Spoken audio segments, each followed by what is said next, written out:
Ahora vamos a afrontar el punto 3 de la bolilla 9, instancias judiciales de defensa. Ya vieron que con los recursos que les mencionamos en los videos anteriores, teníamos que articularlos para agotar la vía administrativa. Ahora sí, finalmente, cumplidos esos pasos rituales, vamos a ver las instancias ante el Poder Judicial.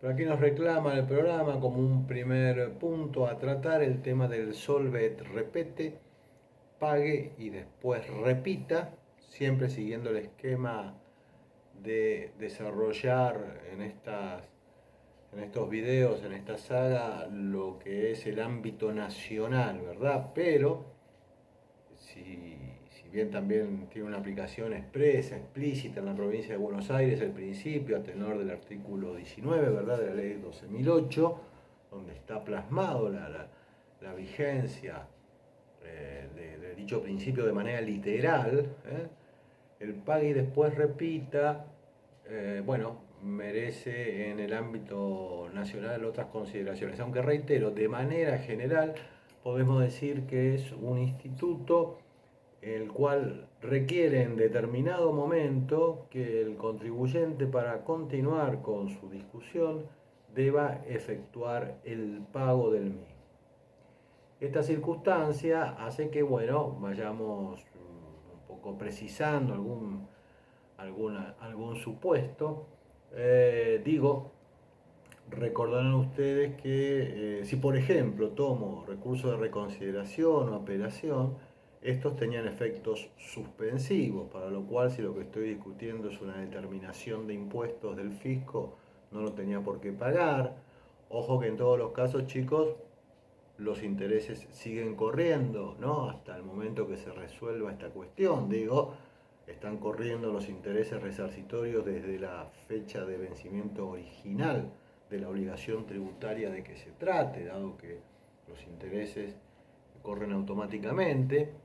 Pero digo, lo cierto es que en el ámbito, de manera general, este instituto, tendremos que ver cuándo procede o cuándo no procede. Ahora bien, la verdad que es un tema que apasiona la doctrina, sobre todo, debo decirles, porque desde lo personal, la verdad que no veo muchos cambios en la vigencia y alcance de esta cuestión desde la jurisprudencia de la Corte, hablo de 1940, 1950, Corte Suprema de Justicia de Nación. Pero bueno, la verdad que es un tema de bastante discusión, charla, y que reitero, me apasiona a varios doctrinarios en nuestra materia. No lo quiero desmerecer ni nada que se le parezca, simplemente quiero decirles, para ir aclarando este instituto, que es cierto en algunos países fue declarado inconstitucional, caso de Italia, Uruguay, pero digo, no está vigente y rige, con las excepciones mencionadas, en casi todos los países del mundo, ni hablar en América Latina. Y además, por otra parte, tenemos obviamente una jurisprudencia consolidada, y como ya fue mencionado, en la provincia de Buenos Aires está explicitado en la ley. Pero bueno, lo que está en juego acá y que dimana, a lo mejor que dispara determinadas o tantas discusiones doctrinarias, es el tema del acceso a la justicia, ¿no? Como un valor a tutelar sin duda, pero que, vuelvo a decirles, eh, parece que en cierta manera nuestra materia ya está de alguna manera protegido por estos recursos con efecto suspensivo, más allá de que todavía no intervino la instancia judicial propiamente dicha, nuevamente en el purismo de división de poderes que todos conocemos.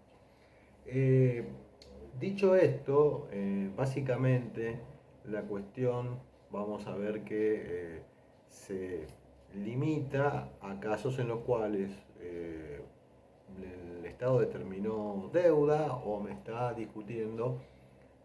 requiriendo, perdón, algún pago, de alguna otra manera, y yo ya aquí me he encontrado que debo en alguna instancia, adelanto que son las judiciales, debo pagar previamente el tributo discutido. Como les decía, aquí ya me entran a jugar otras normas, incluso desde el punto de vista constitucional, el Pacto de San José de Costa Rica, su artículo 8, ¿verdad? Pacto tratado con rango constitucional, que establece específicamente en su artículo 8 que no se puede denegar el acceso a la justicia en ninguna de las materias en lo que a nosotros nos interesa, en materia fiscal. Pero obviamente, ¿cuál es la consecuencia de lo jurídico? Que para que sea operativo, digo, para que se aplique la cláusula del Pacto de San José de Costa Rica, deberá demostrarse que ese pago previo está operando, está resultando una valla insalvable para acceder a la justicia. Es decir, que deberá, atento a las previsiones legales, que cuando lo exigen, deberá la parte interesada demostrar que no puede pagar. Ojo que cuando hablo de no puede pagar estoy hablando de una dificultad insalvable. Para poner un ejemplo sencillo, alguien que tenga un patrimonio importante, aunque no esté líquido, aunque no tenga el dinero para acceder a la justicia, si tiene 5 edificios de departamento, no podrá, según el monto obviamente que estamos discutiendo, pero digo, no podrá argumentar que no puede pagar porque si no tiene que vender parte de su patrimonio. No, eso no es una causal que habilite la dispensa del Solve RP. Claramente sí, cuando estamos hablando de un caso de denegatoria de acceso a la justicia. Termina siendo entonces muchas veces una cuestión de hecho y prueba más allá de las particularidades legales que vamos a ver nosotros en el ámbito nacional. Obviamente que si estoy discutiendo una exención, es decir, si tengo que pagar o no el gravamen, aquí no procede esta cuestión. En materia de multas es necesaria la revisión judicial suficiente, así que adelanto que tampoco va a proceder. Pero cuando estoy hablando, por ejemplo, para precisar bien el tema de una determinación de tributo, bueno, llegado el caso tendré que acreditar esta circunstancia, que no puedo pagar por una imposibilidad absoluta, económica, patrimonial, financiera, y esto me sirve como para dar algunos ejemplos donde sí procede la dispensa. Pongo ejemplos sencillos, habrá que analizar cada caso concreto, pero para que a ustedes les quede claro, digo, un contribuyente que entró en concurso y quiebra, ¿verdad? Un fallido. Bueno, ahí ya tengo una causal. Después la jurisprudencia flexibiliza más o menos. En los casos que alguien, bueno, podrá dispensárselo del solve si da garantía suficiente, ¿verdad? Del tipo que la judicatura estime que corresponde. Esto es un principio que se basa en los clásicas características del acto administrativo, la legitimidad y ejecutoriedad. Pero recuerdan ustedes que yo también les hablé en su momento que dentro de los principios aplicables, los generales digo, al contencioso tributario estaba el de la eficiencia, ¿verdad? Entonces, bueno, también ahí tenemos alguna línea para señalar en el sentido que todo acto administrativo que se presume legítimo y ejecutorio, bueno, luego deberá también tener un grado de eficiencia o de eficacia cuando ya el mismo deba ser cumplido si es que fue desfavorable al administrado, porque si no, no se estaría cumpliendo con ese requisito de eficiencia, ¿verdad? Si alguien tiene una deuda tributaria y no paga nunca y pasan 20 años, los tiempos además que todos conocemos para las resoluciones tanto administrativas como judiciales son demasiado largos, morosos, pero lo cierto es, chicos, que en todo caso, si alguien termina insolventándose, por poner también un ejemplo, luego, una vez que ya tiene que pagarle al fisco, nunca se tropezó con el solve, podría llegar a la conclusión de que no puede pagar y no lo paga. Y entonces se frustró ese principio de eficiencia o eficacia porque ese acto administrativo que ordena pagar, en definitiva, nunca se materializa y nunca se solventa los gastos públicos a través de esos recursos o ingresos tributarios que, en definitiva, en algún momento ya definitivamente se acaba la discusión y habrá de pagarse. Así que estas cuestiones que les pongo incluso como ejemplo son las que vienen receptando la Corte hace muchísimos años, antes y después del Pacto de San José de Costa Rica, y con todo respeto por todas las posiciones encontradas o no, bueno, esta es la circunstancia real del principio hoy en día. Y ya reitero, en la ley 12.008 de la provincia de Buenos Aires expresamente está mencionada la exigencia del pago previo cuando estamos hablando de una determinación impositiva como requisito para acceso a la justicia. Porque ya como vimos, en la mayoría de los casos, sobre todo en los casos de reconsideración y apelación ante el Tribunal Fiscal, ya mencionamos varias veces que la interposición del recurso por la parte apelada tiene efecto suspensivo. Entonces, principio pague y después repita, de aplicación en materia tributaria, ahora vamos a ver en el ámbito nacional qué dice la ley, y que va a ameritar que se dispense de tal cumplimiento al apelante, al recurrente ante la justicia, si acredita que ese pago le opera como una denegatoria de acceso a la justicia, circunstancia que deberá probar el precisamente invocante. Y acá, como hablamos siempre de cuestiones económicas, financieros, es de particular trascendencia el hecho de que haya una pericial contable, ¿verdad? Porque habrá que demostrar esa real situación de imposibilidad desde el punto de vista monetario, si ustedes quieren. Muy bien, dicho esto, vamos entonces un poco ya hacia las instancias judiciales de defensa y me voy a parar nada más que en lo que las secuelas o la continuación del trámite de los denominados recursos de reconsideración ante la FIP y de apelación ante el Tribunal Fiscal. No quita que después los otros remedios también son apelables, puede ir uno a la justicia, pero cuando hablamos de retardo no resuelve la demanda, cuando hablo de amparo por mora administrativamente también lo puedo apelar, pero aquí debo tener alguna precaución en las instancias judiciales de defensa que incluso tienen repercusión, siguiendo con el tema del solve, y por eso yo les decía oportunamente, chicos, que deben tener cuidado al momento de elegir qué vía recursiva optan, si tienen la opción entre reconsideración o apelación.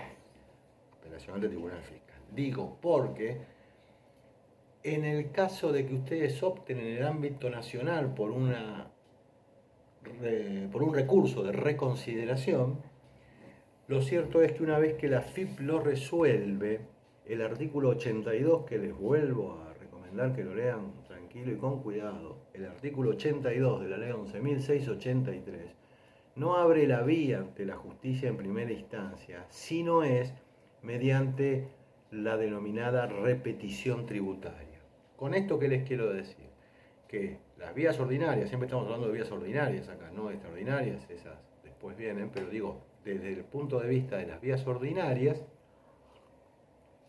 cuando me resuelve la FIP un recurso de reconsideración en materia de determinación de tributos, para yo continuar la discusión, para habilitar la discusión en esos casos ante el juzgado en primera instancia en lo contencioso administrativo, nacional o federal, voy a tener que pagar previamente.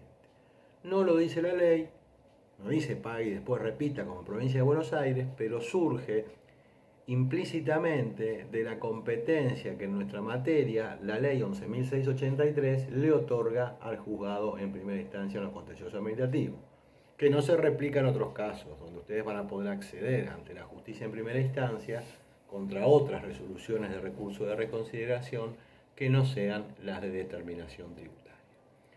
Pero también, y terminando con esta parte entonces, la vigencia del Solve RP, cuando yo elegí un recurso de reconsideración en el supuesto de una determinación impositiva de la FIP, si elegí la vía del Tribunal Fiscal de la Nación, ya ahí el recurso previsto en instancia judicial es el recurso de revisión y apelación limitada.